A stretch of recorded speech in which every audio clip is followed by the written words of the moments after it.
A very warm welcome to all of you who are present here for this workshop on unconscious biases. Everyone has unconscious biases due to stereotypes ingrained during our growing up years, and unconscious biases we probably picked up later on, and they affect everyone, whether it's a man or a woman. Yet the negative impact of unconscious biases is felt more acutely by women, and unconscious biases one of the biggest factors for slow professional growth and career setbacks for women. We all have stories of friends, colleagues, peers, and of course ourselves experiencing it. An important task at hand is to create awareness and offer trainings and workshops to reduce the influence of these biases on how people act. An equally important task is for each one of us to recognize unconscious biases, and when we face them, learn how do we respond. So here we have for you a workshop for the very same cause. Let me call on stage our workshop facilitator and trainer for today, Sarina Singh, coach, mentor and social entrepreneur. With 26 plus years of diverse experience in the financial services industry, Sarina has led teams across risk management, strategy development, M&A execution, client servicing, operations, training, core banking system implementation, business consulting for efficiency enhancements. Sarina has worked with and managed teams within and outside the country, both within the APAC region and globally. Sarina is an experienced trainer and accomplished coach and has facilitated numerous leadership and career transitions. She has conducted multiple workshops on skills, including confidence, personal brand, influencing, stakeholder management, women in leadership. Over to you, Sarina, and thank you very much for being here. Thank you so much. Step off the stage, if I can be honest, and be more interactive in here. I'll also try it without the mic, and if you can hear me clearly, No? You prefer the mic? Okay, so we'll go with the mic. So thank you all very much for being here. An absolute delight for me to particularly, be a part of this wonderful event. Been speaking with Nupur over the last few weeks, and I think it's fantastic that the turnout today is so huge.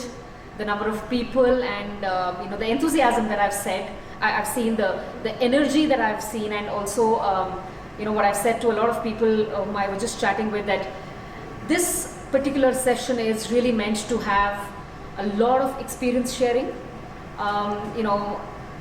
As Aparna said, there is definitely bias that exists, whether we like it or we don't, whether we acknowledge it or we don't, and how is it that we can make the most of it. So the workshop today is not about punching men or punching anybody else. It's really about being solution oriented and finding ways that can make it work for us as women in the PE/VC space in the best possible way. So I've got a few slides and I'm going to use them, but really more to anchor some discussions and some very practical ways on how we feel we can take this forward. So my request to all of you is, please share as much as you can of what you have done, what you have seen, what you may have experienced yourself, and how you would like it to be as you go along. So my introduction has already been covered, so I will not get into too many details, but I am absolutely on LinkedIn, not a very active person. Would be great to stay connected with as many of you as there can be. There are a few things that I read up before this session was happening, and I call them some not so fun facts. And I don't know how many of you have already read this or read something different, but just open it up for a bit of debate from here. So over 90 to 95% of the VC money goes mainly to all male teams. Sometimes studies show in the US it is a bit lesser, and women do get a bit more, but if you take really an average across all the developing and developed economies, it is at that. Business schools, women account for only 35% of the cohorts in most cases. In the US, 39% of all privately held businesses are owned by women. In China, 64% of the firms have at least one female owner. Women-led businesses are twice present in the earlier funding stages, and as the discussions progress, it dwindles down to about 4% only, and then only 11% of VCs have women on their investment committee. So before I go to some more not such fun facts, any thoughts, any things that you may have observed or you may have read, something that's different, something that's similar? We all know that the percentage is very low. Yeah. So it doesn't come as a surprise. Yeah, please take this one to speak. Yeah, I'm just saying it doesn't come as a surprise other than the fact that 64% of Chinese firms have at least one female owner, but I think that could be because of family businesses or something like that where they are including the women over there rather than it being Yeah. Anybody seen any other numbers which may be different? Yeah? Okay, so then there is a bit more of some more not so fun facts. Even women-led funds seem to be investing in largely men-led businesses. This is another thing that has come up in various studies. There is existence of something called the imposter syndrome and the confidence gap in genders. Anybody here has an idea what the imposter syndrome is? It was a big study done by HP. Yeah, please go ahead. Would you like the mic? No, I'm loud enough. So you don't think you deserve to be where you are, that you just, faked your way through things. It's like Amy Cuddy made the whole thing famous, right? And I think a lot of women go through this. I've been through it myself, probably still am. So yeah, very, very familiar with the imposter syndrome, where you feel like you're just a fake person and you don't deserve to be where you are. And everything that you've achieved is because of luck or external factors or right time, right place, nothing to do with you. Thank you. Can I have your name, please? Vaishali. Thank you, Vaishali. Very, very beautifully explained. I'll kind of summarize it for everybody. So, imposter syndrome essentially is that, as an example, if there is, let's say, a new role, either in your own company or somewhere outside, or something that you're applying for, even if men are 60% matching the requirements, they would go ahead and apply for it. Whereas women, we do our checklist and we do a 1, 2, 3, 4, 5, 6, 7, 8, 9, 10, 100% to be okay before we move ahead. Because we as women feel that if all the criteria are not met and I'm applying for this or going for it, then I'm being an imposter and I may be caught. So this syndrome is obviously something which has been in existence, but to put it very simply and bluntly, it's nonsense. Hence, we downplay our skills, we downplay our abilities because of various reasons. And I'm not saying that we are low on confidence, but sometimes our demonstration of confidence can be a bit lower. So something to be a little more aware of as to where am I being very hard on myself and doing that complete checklist, tick, tick, tick, tick, tick before I move ahead. While a lot of men you will see just going on and applying for roles or just taking on the opportunities that come their way. So this is the imposter syndrome. And also the confidence in gender, gap in genders, again it's been proven through studies that while in the early stages of careers, there seems to be a large gap in how confident women feel versus how confident men feel and how they demonstrate it. But in the later years, that gap completely minimizes, and in fact women become even more confident. So women in senior roles, and if you've gone through the life cycle that you have in your earlier career, middle career and the later stages, you become more confident than men at that stage and time. So that's one. Couple of other things: women who pitch their businesses successfully get less than half the average investment that men receive. So again, sometimes you read this and say, oh really? But it is really. And valuations of women-led businesses are far lower than the men-led ones. And women are less likely to persist in situations like the pitch process where they face excessive rejections. How many of you here are average experience in the world of work less than 10 years? Okay, so we have about 6 of you. How many above 10 years? And how many of you above 20 years in that? Okay. About 20. Okay, super. And if I may ask you three ladies, what has been your experience of, how you have seen either confidence developing, whether it's in the PE world or the world you're in, or otherwise in corporates, because they're all very similar in terms of how it works. So just could you share any experience? So I think you're right. Thank you so much. So Megha here. I represent a fund called Intellectually. So I've just started my own fundraising process, everything, and I totally agree with you. Compared to my male counterparts, probably with much lesser credentials to themselves, they pitch a far more far better, and they definitely, even though they won't tick all the boxes, they'll present themselves far more confidently. Whereas I'm quite harsh on my own self and would want to look for perfection everywhere. But now that I'm aware of it, I've realized that some of it you have to hustle as well. Yeah. So that way, yes, I agree. So Megha, I know, I think the word harsh that you used, here also again comes, and we circulated some pre-reads. How many of you managed to read those? Okay. So very interesting two articles which are really about, one, entrepreneurs and what they face and mothers. So I have a 14-year-old daughter as well. So that's the other challenge you have. Yeah. Being a mother, you become all the more Yes, harsh on yes, yourself. yes. Yeah. Because there is so much that you want to achieve, and you obviously, although you have the support system and maturity to handle it. So a little bit off the topic, but I'll share with you. I have actually chucked out some words from my vocabulary.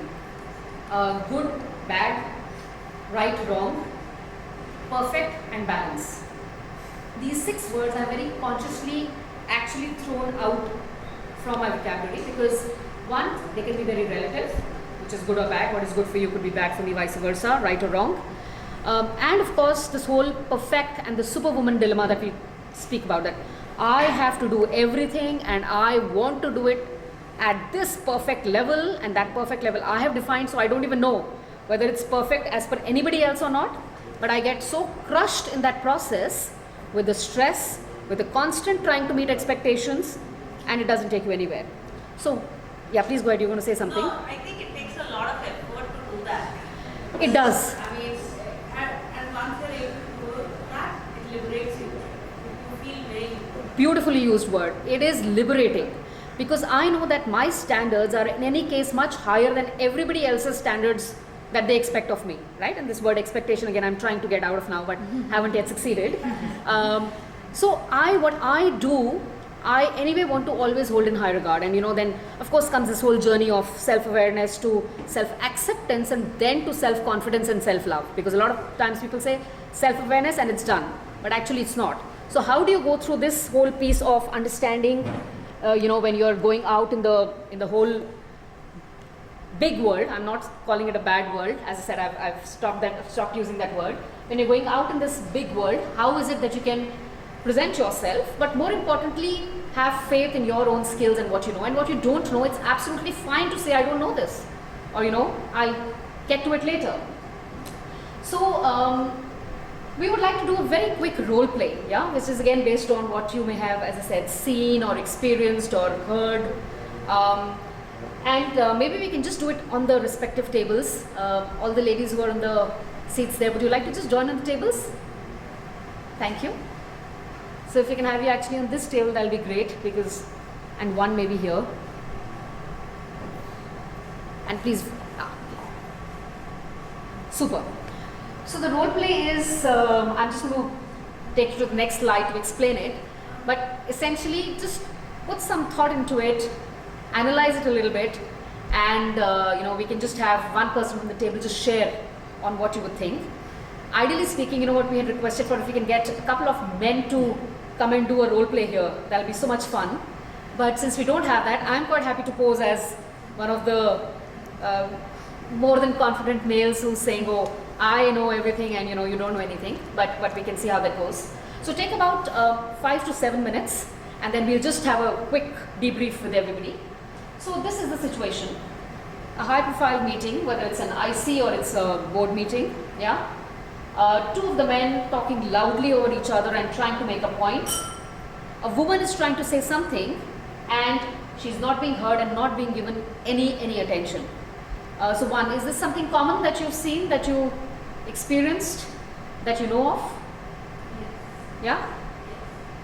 So looking at now that we are in a closed room and you can design what you would do in this situation, what would you do?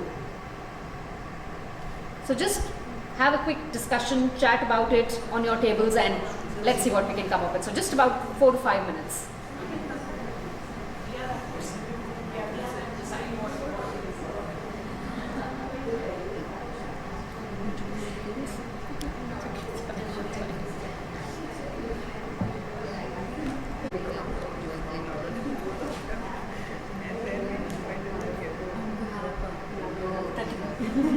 That's also a solution.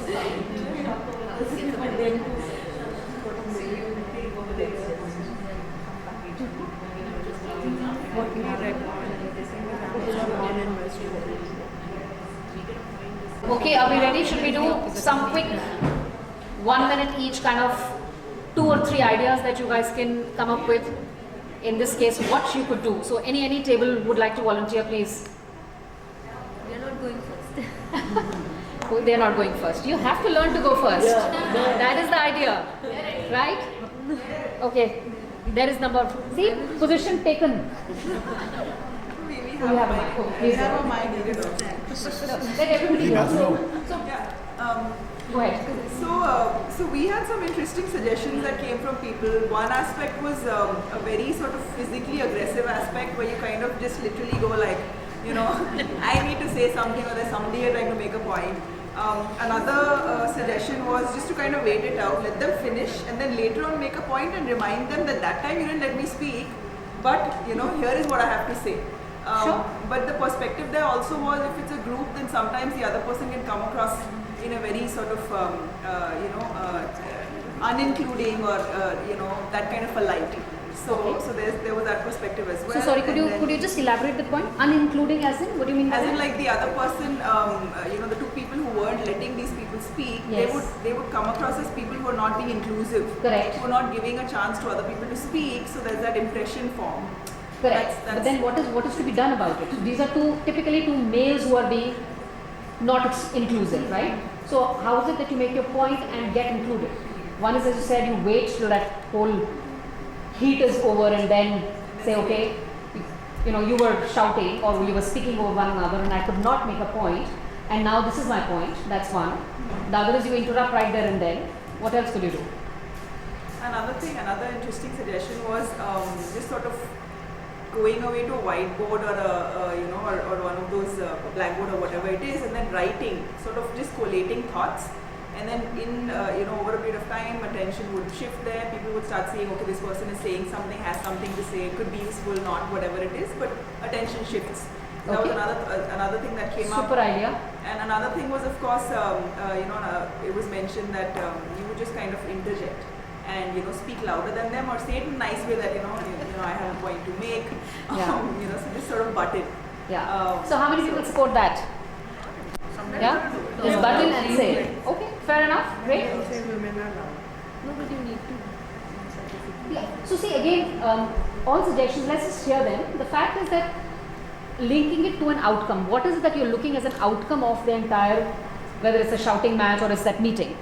To be able to have a discussion with outputs that are value adding. I'm making a very generic statement here, but that's exactly what it is. Every meeting has to have a certain outcome and a certain output. As long as that is clarified at the beginning of a meeting, which is something that, I'm already giving an idea that you should go with, that at the end of this meeting, these are the 2 or 3 things that we should all have got a solution for. Now, whose idea is taken, whether somebody is shouting and giving it, or you're waiting for it and then giving it, or you're writing it down and giving it, those are different ways and modes. And again, depending on the situation, depending on the group of people you are with, it could be different, right? So, you want to say Another something? thing that I have is what's the agenda in mind that you have for the meeting? Many a times if we assume that we're supposed to be just participative and not control the meeting, Yeah. it does go in the way you want it. So, I share my experience with you. I feel that an agenda is always circulated for a meeting, that this is the things to be discussed. I feel that again just takes away all the time and the energy. If you make it output and outcome focused, as to at the end of this meeting, what is it that we are looking to solve for? That drives discussions most times in a productive manner. So that's something that you could always say that, so if I'm coming to this meeting, what is going to happen after this meeting? What is expected as an outcome or an output? So make it into that flavor. Yeah? Okay, which table second? So just to add whatever was discussed, stuff that we discussed is using distractions, like probably just dropping a book or thumping the table to grab attention. That here is someone, while there are two people who are bickering at each other, there's someone else who wants to make a point. So basically, get the attention of that match. Yeah. And have you seen that work in the past? Have you tried it? Have you experienced Haven't it? been in a situation like that, Okay. but yeah, I don't. Has anybody seen something like that? You drop a book or drop a glass of water and suddenly glass crashes and they say, okay, now we need to pay attention. No, she also said one more thing, which was Actually, it's a brilliant idea, by the way. I think everything is brilliant. We should process it. We shouldn't let go of anything right now. Yeah, please go ahead. The other thing is to actually compliment one of the two men. Yeah. Compliment one of the two men. Call out to him loudly and say that you're making a fantastic point, and then present your own point, which may be completely contrary, and to invite some discussion. Very good distractive tool. Super. And actually, you can also really genuinely compliment one of them. You don't have to do it just for the heck of it. Correct. Really say, oh, that's a Because we fantastic are point. discussing important matters, Yeah. so it's not like it would be Absolutely. frivolous, right? So you say it's a fantastic point and I want to add to this. That person will always want you to talk because you're on his side. Yeah. Right? So great. Okay. Next table. Thoughts, ideas?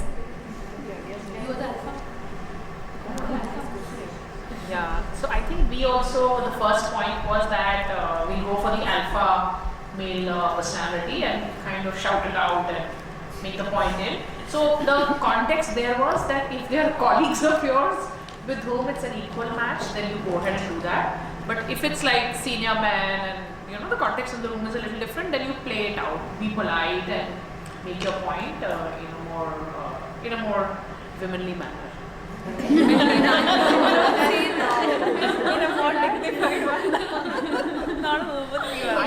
really need a session more than We anyone have a else. very interesting one here from Meghna. Yeah, Meghna, please go ahead. Oh, thank you.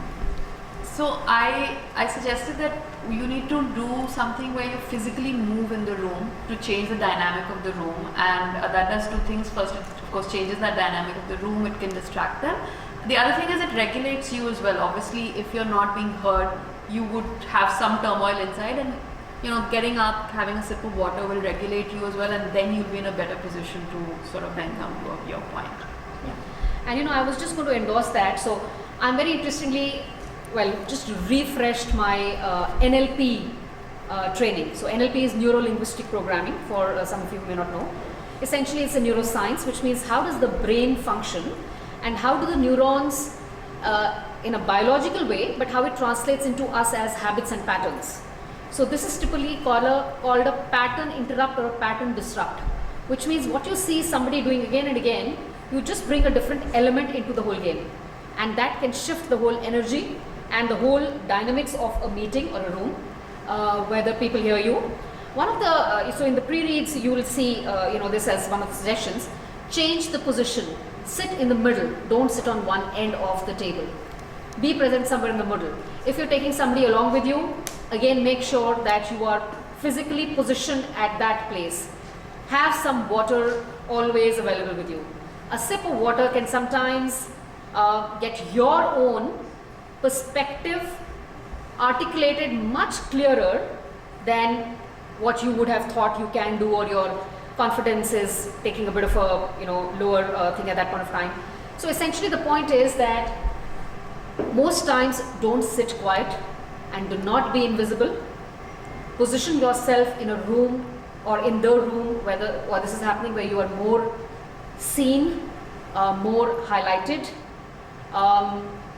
Somebody was discussing here on this table that the idea is not that each time what you give as an idea has to be implemented, but sometimes it's just about having a voice at the table and being heard, and which means that when the final decision is being taken, all aspects have been thought through and yours are also into it, right? Of course, not getting swayed by the fact that you have to check and double check a lot of things, right? That was the discussion on the table there. And be confident about the data you have, the analysis you've done, and how you're going to use that to make sure that your point comes across very, very clearly. I'm going to just talk about a very interesting model here, which is there are about 150 identified cognitive biases that exist, right? And this model called the SEEDS model, SEEDS, categorizes all those biases into 5 categories. So once you do that, it becomes easier to have mitigation and handling strategies for those kind of biases. So let me just quickly take you through that. So similarity, experience, distance and safety. Yeah, that's the SEEDS. Similarity essentially means, like your idea was, I think your idea is fantastic and I want to add to it. The moment people see something as similar to them, they like to listen to it more, they pay attention to it a lot more. So we all essentially like people who are like us. So this is where this whole similarity kind of aspect comes into play. Experience is basically being practical and very efficient in terms of what you're doing. So if you have some data or some information basis which you made a decision in the past, you tend to use that same data to make the decision again. Even while information may have changed, the environment may have changed.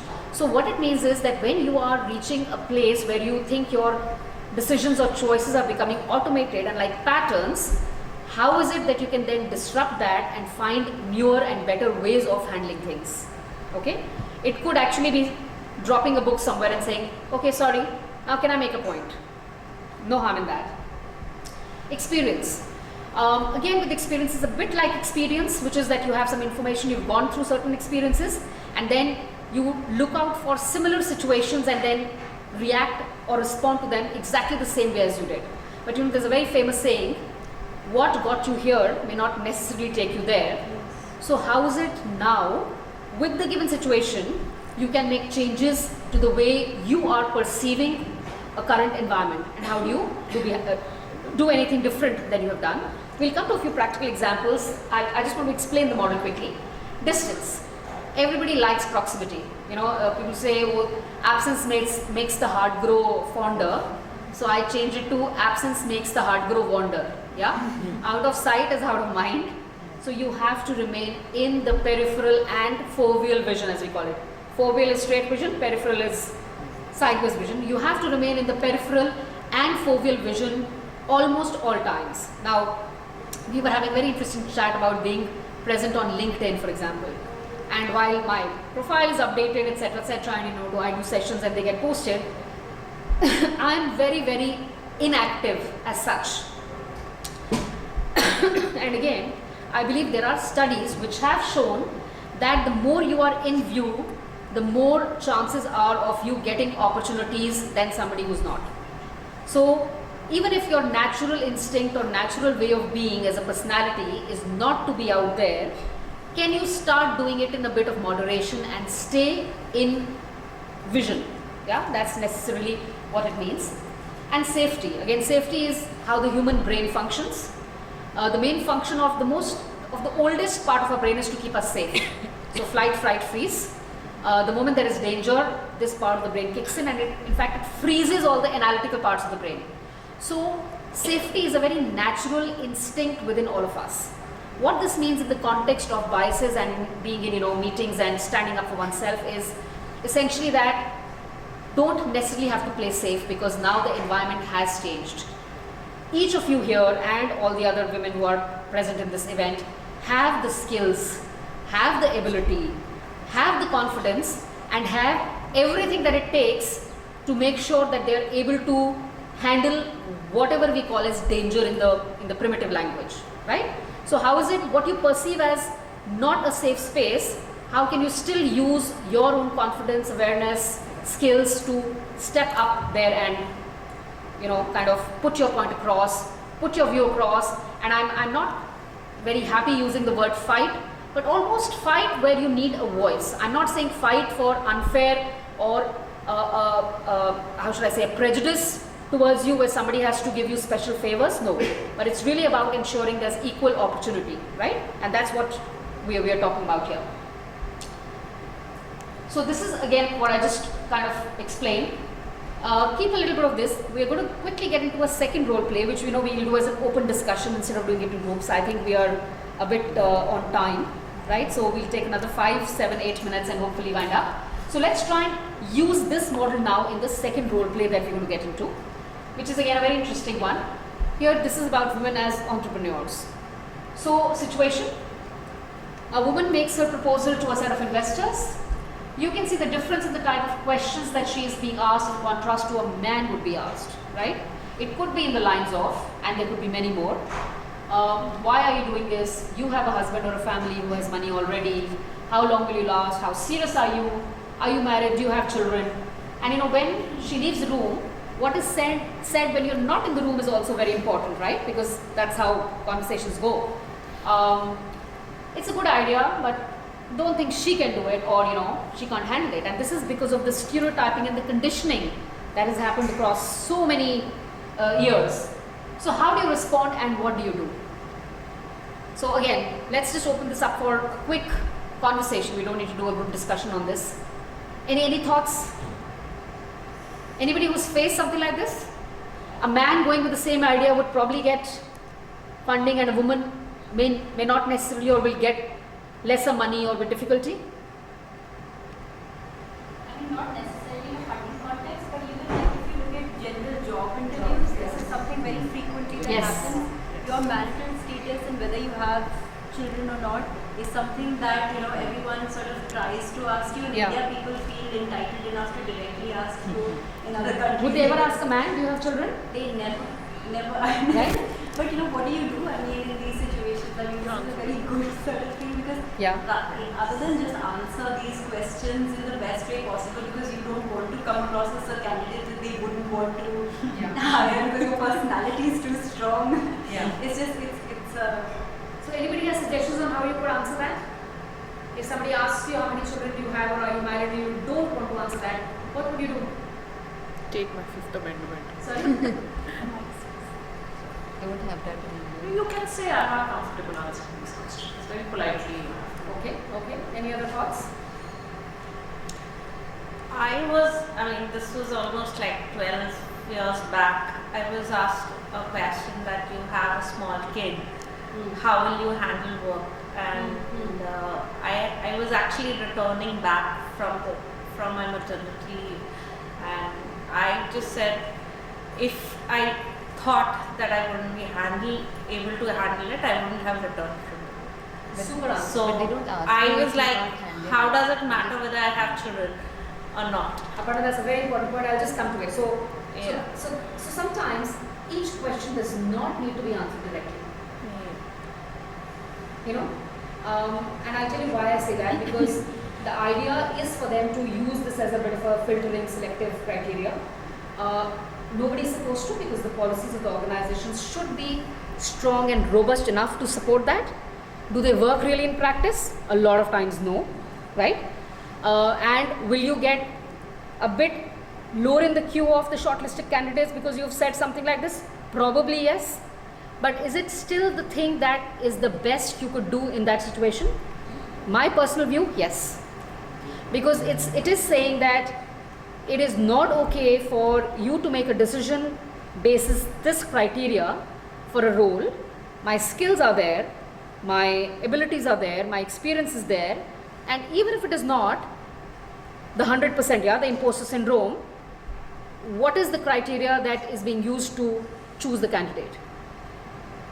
So I think one more point here, I mean, just because we're talking about these criteria, it was the last trimester I was expecting, and I was due for a promotion, and I was passed over just because I was going on a 7-month maternity leave immediately from next month. And probably this is one point where I would want other people to speak up, because I did not speak up at that point, because I was like, I'm anyway going on maternity leave, I'll think about it later. But I think that's a point where people should actually speak up, saying that, you know, just because I'm going on leave doesn't mean that I'm not. And you know where that becomes important? So, you know, again, you will see it in the pre-reads. There is a mentor and then there's a sponsor. So, of course, a mentor guides you and, you know, gives you advice, suggestions on how to handle situations like this. But a sponsor goes that one way about, you know, one step ahead and speaks up for you where need be, right? And saying, this is not right. So sometimes you speak up for yourself, and a lot of times you also speak up for the people around you. And how is it that that can be, again, a point that gets heard? the fact is, as I said, this is not about punching men. It's not about the fact that there is definitely a bias and very less work is happening about it, because that's also the truth. I think this is really about saying that if each of us were to go back into our respective places and make those 2 or 3 changes, what is the impact that we can create, not just for ourselves, but also in the ecosystem that we are a part of, right? So I have a couple of things here, unless anybody else has some thoughts that they would like to share or add. I think just one thing. Yeah, please go ahead. Have conversations around it. I don't think there is conversations around this. Whether the leaders are willing to have a conversation, also whether the women or whoever is in that situation is speaking up or not, right? So what stops you from initiating those? In the VCP world, the team sizes are so small that perhaps it doesn't happen so much.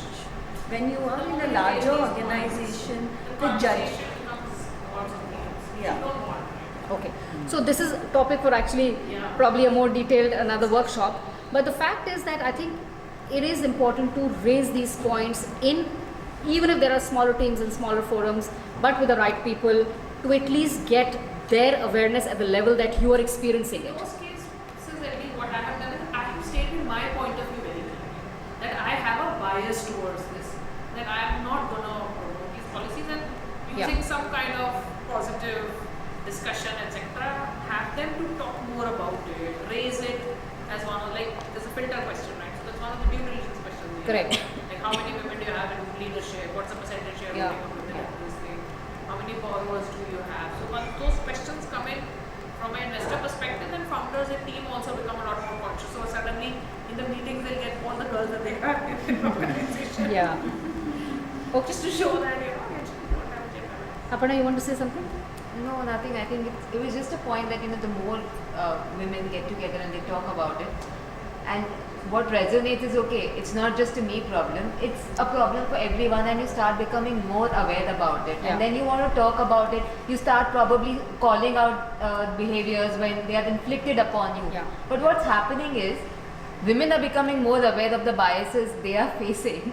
They're not able to get the men at the same wavelength where they feel they are actually being biased, rather than them just thinking that it's an agenda women are trying to drive. And you're very right. I think one of the things that at least our effort is, and when I say the organizations that I work with, is to create that awareness across the organization, not just for the women or the men, but both together, and actually in joint sessions, which is to hear each other's point of view in a safe environment, which is moderated. So it's not that then again you are talking over one another, but actually hear the points that come into place. But I keep going back to this again and again, it is really about how practically can I do a few things which can start making a difference, because the conversation has happened for many years, right? The amount of conversation that happens versus the amount of impact that happens are very disproportionate. And that's where I feel that each one of us, to create that impact within our own lives and the ecosystem we are part of, at least for the women who work with us, could be very useful. So just a few things, and very simple 3 practical things I thought we could look at. One is, the moment there are questions or loud voices or things which are impinging on your personal space, try and see how you can reframe that situation, right? Which means that focus on the business. So you answer it in a way that you feel fit in that scenario, but then get back to focusing on the business and staying on the path about what you are looking as an entrepreneur in that situation. Reorient and play out the growth 100 million story. Now I put that 100 million very consciously and very specifically. The moment you talk about a smaller story or a smaller number, you don't get the attention. Now this doesn't mean that you are lying, because you may not be necessarily building a 100 million business. But the fact is that having a growth story that is carving that path and that is articulating the path that you're on, right? How will you succeed? How will you build that company? And it's a very interesting process that we had called pre-mortem, right? So instead of some trouble happening and doing the post-mortem, you actually try and play out the situation as worst as it could be and do a pre-mortem, and then ensure that you mitigate all the risks that possibly could be there. So one way to do it. The third one is keep trying. continue to look. And this is not true for just the business that we're talking about here. It's true for anything in life. The fact is that at times you need only one person or one set of people to be there for you, which are the fit, which gel with you at a mental level, and where you are kind of connected and getting there. So if you're doing a wider audience who you are constantly trying to sell to, speak to, don't get bogged down with the number of times you have to do it, because that one fit will just make it worth the go. And I count it as experience. Don't think of it as failure, right? It's very interesting saying again that there's no failure in life. There's only learning. So how can you again reorient the meaning of that word for your own self and get this into play? Very simple 5 points again. These are coming really from the seed model. Make the unconscious conscious. Like we said, if somebody is not listening to a female colleague being spoken to, can I stand up for her and say, please, can you all just listen to this point of view? When you're going with a junior female colleague, how much chance do you get to speak and give her to speak and put her in the front? That's the kind of impact that you can start making on a more day-to-day basis, right? So getting the unconscious into conscious, sitting at the middle of the table, make that choice very, very consciously. Getting comfortable with being uncomfortable. And again, there's an example where there was a meeting going on and a female asked a male colleague some questions about something, and he started giving answers, and he would give it only to the male people in the room. He wouldn't even look at her. And she actually pointed out to him saying, I asked you the question. Can you please address it to me also? So this is where you are being a little bit uncomfortable, but that's fine, because that is how the voice getting heard will be there. While we are conditioned, so are men. So how is it that we bring both sides to a little bit of a place in the middle of the spectrum rather than staying on the two extremes? Empower yourself and let your voice be heard. We've spoken about multiple ways of that. Either actually talk a bit louder sometimes if you have to, or you interrupt, or you let it be over and say, okay, I would now like to make a point, and please pay attention to what I'm saying. Words as you feel comfortable, and whatever your personal style of communication is. So that's very important. Find real allies and be an ally. And that is what I meant by, when you have women colleagues next to you in the same team or on the same table, how is it that you are taking one another along with you? And even within the wider organization, finding that mentor and that sponsor. Yeah. Another interesting suggestion was, can some of the males within the organization get female mentors? Find a way to do that, right? These are the organization policies and processes that can come into play to start making an impact. And of course, yourself be a sponsor, which means not just giving suggestion, advice based on experiences, but taking that one more step ahead to support, female colleagues around you. A bit of a quick vision board for fun. So this is the thou shalt. Embrace your unique strengths, be a real ally and a sponsor, lead with assertiveness and feel secure about your leadership. And what you shall not do, not let microaggressions limit your voice. So in spite of what you see as this behavior of loud voices or whatever it might be, step out of it, reject negative stereotypes, and not be invisible and quiet. So with that, I just want to take 2 last minutes for all of you. Typically, what would be very useful for you for stuff to stay with you from what we've discussed. What we discussed and you've done so far in your life and that has worked, continue to do that. So if you could just note a couple of points for yourselves in your notebooks and notepads. Change what you can do different. Again, this is what you've heard or some thoughts that must have come to you. Something new that you've gathered today that you can start doing. And the very important category that we all miss out sometimes, what can you stop doing that you've been doing so long? So just take 2 minutes and quickly jotting down maybe 1 point each for each of these categories, and then we shall say a thank you. Yeah? Just 2 minutes please. So this is one of the very interesting NLP tools before you start, I must tell you. And this is a part of an exercise called the rapid goal achievement. Anything that you decide to do, if you take the action or any one next step in the first, let's say 24 hours of that happening, the chances of you doing it through are much, much higher. So that's what I'm really getting you all to do. Authentic confidence. If you're authentic to yourself, you're more confident. Change would be, I don't need to take every microaggression personally. I think what I learned here was that it's Super. more about them, not so much about me. I want to start this, which is think big even if you start small. Fantastic. And this I heard from you, but also from the session downstairs. And stop the self-doubt. Stop self-doubt. Super. Thank you, Meghna. Sure. Who else? Anybody else would like to share? Aparna? I can. Yeah, please go ahead. Continue what is working. I think resilience, just to be persistent in believing what you're doing and continue to do that. Change what you can do. I think it's on the same line what Meghna said, but I've written it a little differently, which is I don't need to call out everyone who's behaving badly with me, and I need to deal it in a way where I come out looking good, and it's not about making someone else look bad. Super. Great. What new I can start doing, I think it's more to just continue to focus on what is important to me. Okay. And the rest. What I can stop doing is getting angry about something. All right. Great. Anybody else? Yes, please go ahead. Stop piece was the most important for me. There's so many things I need to stop. I think one of them is also vilifying the other person. You mentioned at some point, right? Yeah, like, yeah. It's not that the world is bad or somebody is bad. It's so easy to just vilify the other person and victimize yourself. And oh my God, this person is saying this, and how dare this person do this, and how dare they do that, and so that vilification, victimization, like two sides of the same Super. coin, for sure.